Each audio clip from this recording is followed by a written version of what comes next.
Hi అండి, అందరికీ నమస్తే. నా పేరు పుష్పలత. వెల్కమ్ టు మా పుష్ప తోట. ఈరోజు వీడియో అండి. మరి నేను ఈరోజు అయితే హార్వెస్ట్ ఏం చేయట్లేదండి. అయితే మనకి ఇప్పుడు వర్షాలు పడుతున్నాయి కదండి. మరి మాకైతే నైట్ అంతా వర్షం పడుతుంది, పగలైతే ఎండగా ఉంటుంది. మరి మనం పెంచుకునే మొక్కలు కుండీల్లోనూ టబ్స్ బకెట్లోనూ పెంచుతున్నాం కదండి. మరి వాటికి ఉన్న బలం ఈ వర్షం ద్వారా మరి కిందకైతే వెళ్ళిపోద్ది కదండి. అందుకని మా మొక్కలకి మరి బలంగా ఉండాలంటే నేను ఏమైతే ఇస్తానో మీకు చూపిస్తానండి. ఇది మీకు కొంతైనా యూజ్ అవుతుందని వీడియో చేస్తున్నానండి. మరి నేను ఏ రకంగా మొక్కలకి ఇస్తానో చూపిస్తానండి. ఓకేనండి. ఇదిగోండి, ఇవైతే మీకు తెలుసు, ఇది పసుపుల ఎరువు అండి. అంటే బాగా మాగిపోయింది. ఇదైతే అండి ఇప్పుడు ఇది మీకు చెప్తాను. అంటే కుండీల్లో వాటర్ అండి. ఇది అంటే వర్షం పడుతుంది కదా, ఆ కుండీలో ఉన్న సారం అంతా మరి బయటకు వెళ్ళిపోతుందండి. నేను 2-3 కుండీల దగ్గర ప్లేట్లు పెట్టుకున్నానండి. ఆ ప్లేట్లో వచ్చిన వాటర్ మరింత బలం పోతుంటే మరి మొక్కలకి బలం ఉండదు కదండి. అందుకని మనం అస్తమాటు కనీసం 15 రోజులకు ఒకసారి, నెలకు ఒకసారి మనకి ఏదైనా ఇస్తేనే అవి కాస్తాయి కదండి. పువ్వులైనా మరి కాయగూరలైనాను. అందుకని నేను ఇలాగ ఇద్దామని నేను ఈరోజు వీడియో చేస్తున్నానండి.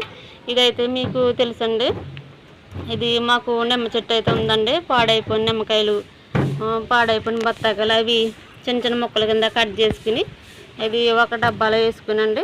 కొద్దిగా బెల్లం, అంటే కొలత ఏమీ లేదు, బెల్లం కూడా వేసుకుని ఇది ఊరబెట్టుకోవాలండి. ఇది మూత ఇలా టైట్గా పెట్టుకోవాలి. తర్వాత రోజు మనం ఇలా మూత తీసుకోవాలి, గ్యాస్ ఉంటుంది ఇందులో. తర్వాత మళ్ళీ మనం ఇలా పెట్టేసుకోవాలండి. నేను చాలా రోజులు బట్టి ఇలా ఇంతకు ముందు కూడా ఇలా చేసుకునేదాన్ని. ఇది ఇలాగ చేసి పెట్టానండి. ఒకసారి మీకు చూపిద్దామని నేను తీసుకొచ్చానండి ఇప్పుడు పైకి. ఇదైతే ఇప్పుడు నేను ఇంకా ఇవ్వనండి. చాలా ఎండలు వస్తాయి కదా, అప్పుడు మనం వాటర్లో కలిపిని దాన్ని మంచిగా ఇంకా మాగిన తర్వాత ఇచ్చుకుంటే దీంట్లో ఉన్న పోషకాలు మరి మనం మొక్కలకైతే వెళ్తాయండి. మరి ఇది కూడా మరి చూడండి ఎంత ఘాటుగా అయితే వచ్చిందో. మరి ఎండ ఎక్కువగా ఉన్నప్పుడు మనం వాటర్లో కలుపుకొని ఇంకా డబ్బాలు అయితే ఉన్నాయండి. అవి మనం అలా ఇచ్చుకుంటే మరి కొంతైనా మొక్కలకి కొద్ది బలంగా ఉంటాయండి. అయితే ఇప్పుడండి ఇది ఎరువు కదండి, ఈ 2 ఇలా ఎరువు తీసుకున్నాను నేను. అయితే ఇదండి బూడిదండి. బూడిదంటే ఇప్పుడు మనం కట్టెల పొయ్యి మీద వంట చేస్తాం కదా. ఇప్పుడు ఎవరో కట్టెల పొయ్యి మీద వంట చేయట్లేదు అండి. అయితే నేను అప్పుడప్పుడు వంట చేస్తాను. ఆ బూడిద ఇలా దాచిపెట్టుకున్నానండి. దీనివల్ల కూడా చాలా పోషకాలు అయితే ఉంటాయి. ఈ బూడిదని ఇప్పుడు నేను 2 వాటిలో మిక్స్ చేసండి. ఇప్పుడు దీన్ని కలుపుకొని నేను ఏ మొక్కలైతే బలహీనంగా ఉన్నాయో ఆ మొక్కలకి అయితే ఇచ్చుకుంటానండి. అయితే నేను ఇది ఇలాగా కలిపేసుకుని మీకు మరలా వీడియో చూపిస్తానండి. ఇదిగోండి, నేను బూడిద ఈ పసుపుల ఎరువు అయితే ఇలా మిక్స్ చేసుకున్నానండి. అయితే ఈ పాత వంగ మొక్కలేనండి. నేను ఇలా నాటుకున్నా కాడి నుంచి నేను వీటికైతే ఏమి ఇచ్చుకోలేదు. కొత్త వాటికైతే నాటుకున్నాను కానీ ఈ పసుపుల ఎరువు అయితే వీటికైతే అస్సలు ఇవ్వలేదండి. అయితే మొన్న వీడియోలోను ఈ వంకాయలు కొద్ది సైజు తగ్గాయి కదండి. మరి వర్షాలకి ఇందులో బలం పోతుంది కదా, మనం ఇలా కొద్దిగా ఇచ్చుకుంటే ఇది మళ్ళీ బలం అందుకుని మనకి కాయలు అయితే మంచిగా వస్తాయండి. ఇలా కొద్దిగా అన్నిటికి నేను ఇలా కొద్దిగా వేస్తానండి. మరి మనం ఏ మొక్క అయినా ఇలా నాటుకున్న తర్వాత దాన్ని అలా వదిలేస్తే కాయ కదండి. మరి వాటికి అన్నీ ఇస్తేనే అవి మంచిగా కాస్తాయి. మనం అస్తమాట ఏదో ఒకటి ఇచ్చుకోవాలండి. అలా అని ఒకేసారి ఇవ్వకూడదు. మనం 15 రోజులకి ఒకసారి అలాగ ఇచ్చుకోవాలండి. ఒకేసారి అవి అబ్జర్వ్ చేసుకోవు. ఇదిగోండి అలాగా కొద్దిగా అయితే నేను ఇలా వంగ మొక్కలకి ఇచ్చుకునండి. తర్వాత గ్రో బ్యాగ్స్లో ఉన్న వాటికి కూడా నేను అసలు ఇవ్వలేదండి. వాటికి కూడా ఇస్తాను.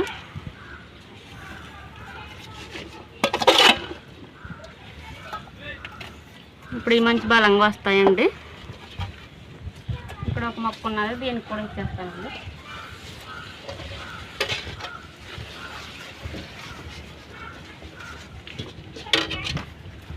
మనం ఇలా ఇచ్చుకోవాలని ప్రతిదీని మనం ఏదైనా మరి మనమైనా ఒకసారిగా తినలేము కదండి. మొక్కలు కూడా అలానే అరగారుగా మనం ఏదో ఒకటి ఇచ్చుకుంటూ ఉండాలండి. ఇవిగోండి, ఈ గ్రో బ్యాగ్స్లో అయితే నేను అప్పుడు నాటుకున్నదే, మరలా నేను ఏమి ఇచ్చుకోలేదు అసలు. అయితే కిచెన్ వేస్ట్ ఇలా పెడుతున్నాను కదండి. ఈ ఎరువు బూడిద కలిపింది అయితే నేను ఇచ్చుకోలేదండి. అయితే మరి ఈ బూడిద వల్ల అయితే చాలా ఉపయోగాలు ఉన్నాయండి. ఇదివరకు అయితే మరి వరి పంటలు పండించేటప్పుడు ఇటువంటి పెంట వేసి మరి వరి నాట్లు వేసేవారండి. మరి ఇప్పుడు అలా కాకుండా మనం మందులు తిండే ఎక్కువ తింటున్నాం కదండి. ఇప్పుడు అలాగే ఎవరికి తెలియదు. అయితే ఈ బూడిదైతే చాలామందికి దొరకదండి. అంటే మరి కట్టెలు పొయ్యి పెట్టుకునే వాళ్ళకి దొరుకుతుంది.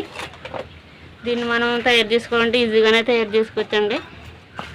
అంటే కట్టెలు అటువంటివి తెచ్చుకుని మనం మంట వేసుకుని కావాలనుకుంటే అలా తయారు చేసుకోవచ్చు. ఆన్సర్లొద్దు మేము ఎరువులు వేసుకుంటాం అనుకుంటే ఎరువుల ద్వారానే మనం మొక్కలు పెంచుకోవచ్చండి, కిచెన్ వేస్ట్ ద్వారా కూడా. అయితే దీనివల్ల చాలా ఉపయోగాలు ఉంటాయండి. మరి అప్పట్లో మరి కట్టెల పొయ్యి మీద వంటలు తినేవారు కాబట్టి అండి కంటికి కూడా చాలా మంచిగా ఉండేది. కంటి చూపు ఎటువంటి ఆపరేషన్ లేకుండా ఉండేది. మరి ఇప్పుడు గ్యాసులు ఈ కరెంటు కుక్కర్లు వచ్చాక మరి అందరూ మరి కట్టెల పొయ్యిలు మానేశారు కదండి. అందుకే ఎవరి దగ్గర మరి బూడిద దొరకదు. నేనైతే అప్పుడప్పుడు మరి కట్టెల పొయ్యి వాడతానండి, దాచిపెట్టుకుంటాను ఇలానే. ఇప్పుడు ఇలాగనే వేస్తానండి ప్రతి వాటికి. అయితే ఈ బూడిద ఉన్నప్పుడు కూడా అంటే మనం మట్టి తయారు చేసుకుంటాం కదా, అంటే మనం సాయిల్ మిక్సింగ్ చేసుకుంటాం కదా, అప్పుడు కూడా ఎరువులు ఇవన్నీ వేసి కలిపినప్పుడు ఈ బూడిద కూడా వేసేసి కలిపేయచ్చండి. అలా కూడా బాగానే ఉంటుంది. ఇలాగ మనం ఒక్కసారైనా ఇలా ఇచ్చుకుంటే మొక్కలకి ఈ బూడిదలో చాలా ఉపయోగాలు ఉంటాయండి. అంటే అనేక రకమైన కట్లు కాలిన బూడిద కదండి, ఇది చాలా మంచిగా ఉపయోగాలు ఉంటాయి. ఇలాగే వేసుకోండి. ఇప్పుడు సాధ్యమైనంత వరకు చాలామంది టెర్రస్ మీద కూడా కట్టెలు పొయ్యి కట్టించుకుంటున్నారండి. అంటే అప్పుడప్పుడు అన్నా చేసుకున్నాం, చాలా ఉపయోగాలు ఉంటాయి. మనం డైలీ వంట చేసుకోకపోయినా కనీసం ఒకసారి అయినా అలా చేసుకుంటే అదొక ఆనందంగా ఉంటుందండి. ఇవ్వండి ఇలా అయితే వేసానండి నేను. ఇవ్వండి ఇది నాటుకున్న తర్వాత కూడా నేను ఇడ్లీకి వేయలేదండి. ఇడ్లీకి కూడా నేను ఇలా కొద్దిగా వేస్తాను. అయితే ఇది పచ్చిమిర్చి నారండి, నాటుకున్నాడు మీకు చూపించాను వీడియోలోను. ఇది ఇలా వర్షం పడుతుంది కదండి, ఇది వర్షం పడినప్పుడు ఇది నాని దీంట్లో ఉన్న పోషకాలు అయితే మొక్కలకి వెళ్తాయి.